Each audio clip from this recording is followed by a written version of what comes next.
everyone.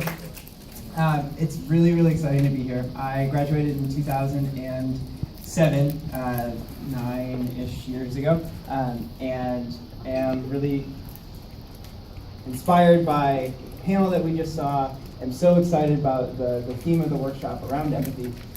So wanted to take 10 or so minutes to talk through 4 things.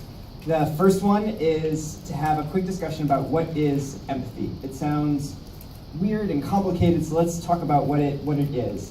The second one is, once we know what empathy is, what do we do about it? Like, how do we actually act? How do we think? How do we talk? What do we do once we know what empathy is? The third thing is, what's an example of it? So how, if people start acting empathetically, what actually happens? And then the fourth one, and I'm sorry, but the fourth one is a little bit of empathy homework. So we'll get to that one at the tail end, and we'll go from there. Does that sound good? Is everyone okay with that for the next couple of minutes? Yeah. Okay, awesome. So the first piece is, what is empathy? And like I said, people talk about this, I think, in some complicated ways, so let's make it super simple. The first thing that you can do is be aware and have awareness. Awareness means that you know that there are other people, and like, that's it. And you're saying, Soeren, that's crazy. Of course everyone knows that there are other people. Think about it for a second. You know someone that just cannot be aware that there are other people in their life. So even having awareness is a big first step. So you start with awareness. We're climbing up the pyramid. The second one is sensitivity. So once you know that there are other people, being sensitive is knowing that your actions have an effect on other people. That when I say something, it has an impact on someone else. When I do something, it makes someone else's life better or worse. We don't have a lot of neutral actions in life. What we do or what we say makes someone's life better or makes someone's life worse.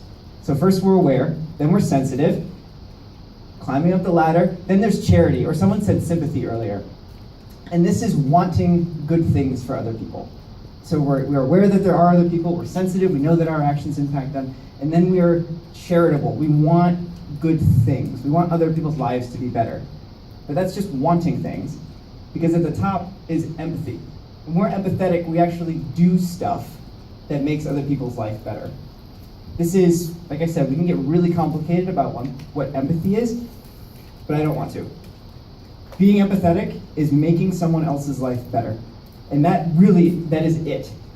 So what do we do about it? How do we actually be empathetic? So this generic looking person with a gigantic question mark next to them is you or me or any one of us. And the question is, the 9-foot tall question mark next to them, is, how do I be empathetic? So when we come to anything, so you get off the bus in the morning, you're sitting in a class, you're thinking about having a conversation with your parents, thinking about having a conversation with a sibling, ask yourself, should I do what I'm thinking about doing? Should I say what I'm thinking about saying? Should I do what I'm thinking about doing? Should I say what I'm thinking about saying? Ask yourself this question. And then ask yourself a follow-up question. Will this make someone else's life worse? If I do what I'm thinking about doing, will it make someone else's life worse? Because if the answer is yes, and this is where it gets really complicated, don't do it. If the answer is no, then you're asking yourself question number 2. Will this make someone else's life better? Is what I'm about to say, is what I'm about to do, going to make someone else's life better? And equally complicated, if the answer is yes, then do it. We want to talk about like honor codes and rules and all of these things, but it gets really simple when we break it down. If what you're about to do or say is going to make someone else's life worse, don't do it.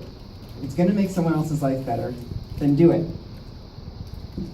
And if it's not going to make someone else's life better or worse, then come and talk to me, because this, I think, is a metaphysical impossibility, but I'm happy to have a longer conversation on it. So number 1, ask that question. Number 2, will it make someone else's life worse? Number 3, will it make someone else's life better? And if it will, then do it. And then feel really good because you're being empathetic. And you've done it through 4 very simple steps. So let's talk about an example of it. So has anyone heard of spread the word to end the word? Awesome. A couple of people have. So does anyone know that it started in a big way at Fremd High School between 7th and 8th hour in a passing period in like the front corner of the building? Does anyone know that? So I had 7-hour lunch my senior year. Does anyone else have 7th hour lunch? All right. So imagine yourself in 7th hour lunch. So you're coming out of the lunchroom. You have just endured the 5-minute freeze, and you are walking to the front doors. And it used to be that all of the space over here was open. There wasn't the big administrative center where there is now. So you could walk all the way down that hallway. So I'm walking out of lunch, 18 years old, and I walk by the front door. And there is a young man who was a student at Palatine High School who was in the building as part of a job training exercise. And he was working with the janitorial crew, and he was washing the front panes of the window of the front door. And he has Down syndrome, and he was learning how to do a job and learning how to execute independently and be on a job site. And all these people are walking by him, and as I walked by him, a loud voice cried out to him, "You missed a spot, retard." And what was most impactful was the silence. Nothing happened.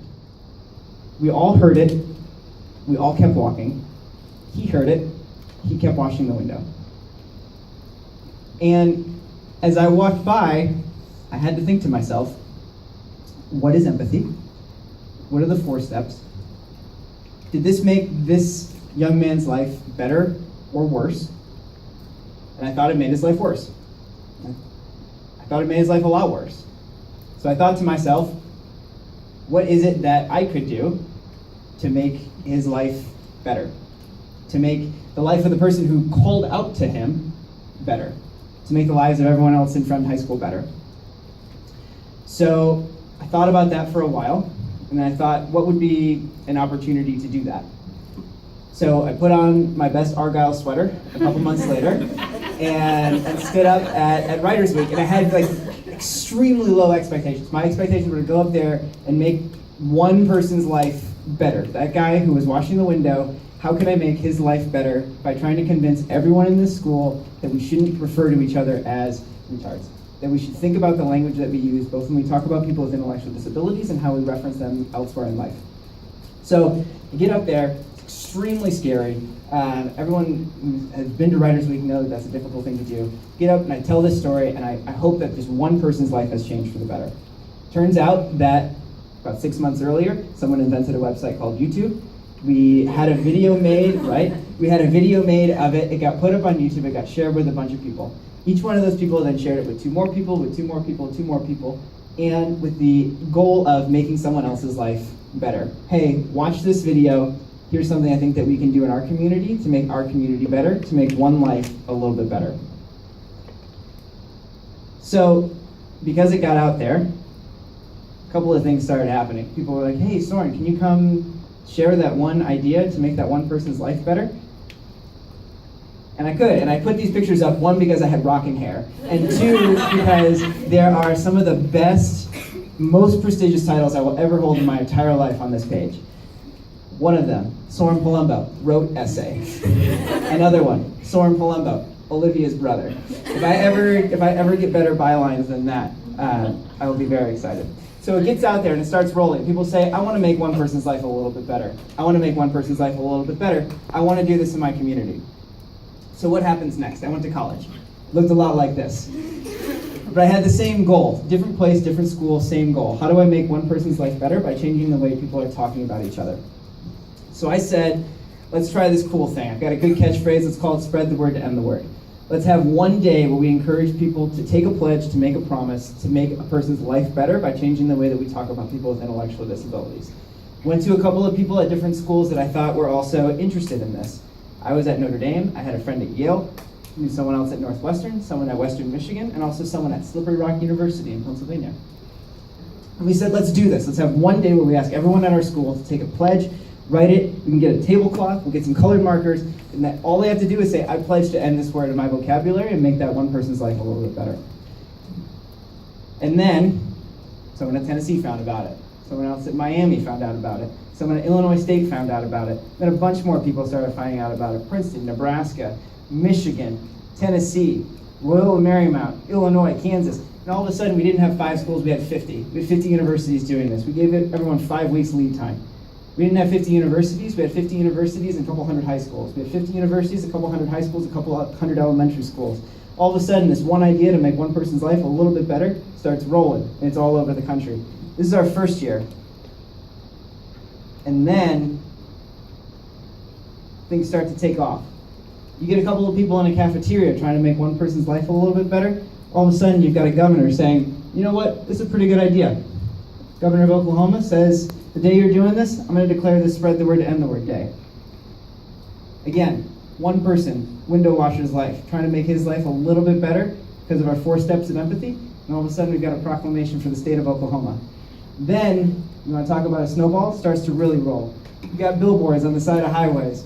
What are we doing? We're making that one life a little bit better. We've got people in China. I have been told that this says, spread the word to end the word. and I agree with them. In Mali, in Africa, that we had a high school that participated. There's a local ritual where you literally write in dirt something that you're trying to end, and you ceremoniously dance around that and literally stomp it out and get rid of it in your community. We did this with the R word. Then we said, what about the MLS? We can get them involved.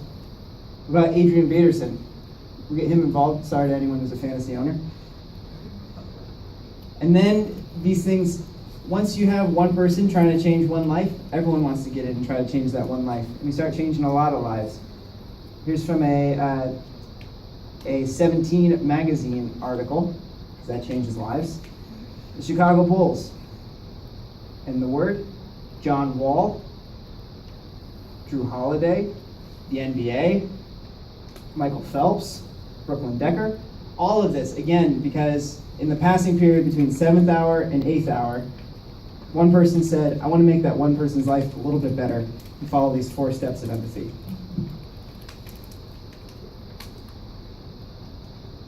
And then the snowball just keeps rolling. Arnold Schwarzenegger, sure.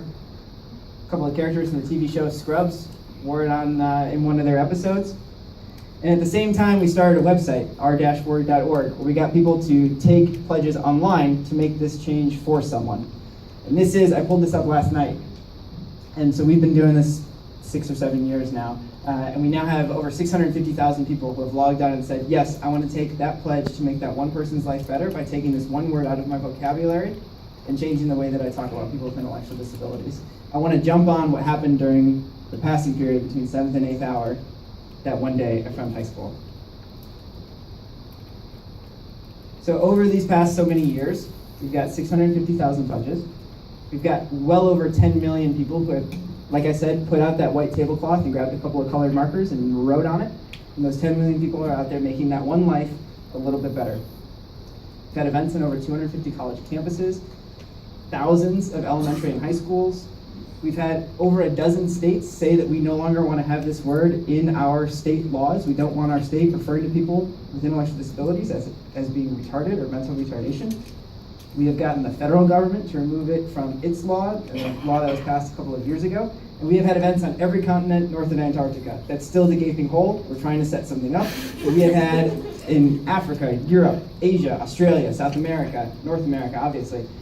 We have had events all over the world in all different languages, all addressing this problem of how we talk about people with intellectual disabilities and how do we make that one life a little bit better, whether it's a person washing a window, whether it's someone's brother in East Africa, whether it's someone's child in China, whether it's someone's friend in France. So we have been all over the world trying to spread the word and the word. So I want to land one last point, which is that the numbers are great, but empathy isn't about numbers. It's about changing one person's life for the better. So I want to tell you a quick story about a friend of mine named Tyler. So Tyler is from Sault Ste. Marie, Canada, which is just north of the Upper Peninsula of Michigan. When I met Tyler a couple of years ago, he was 19 years old, and I was maybe 18, 19, 20 years old. And he has cerebral palsy. He had just started using a walker. He was also using a power wheelchair, but just started using a walker. He was a huge Shania Twain fan and would sing that don't impress me much to anyone who would listen.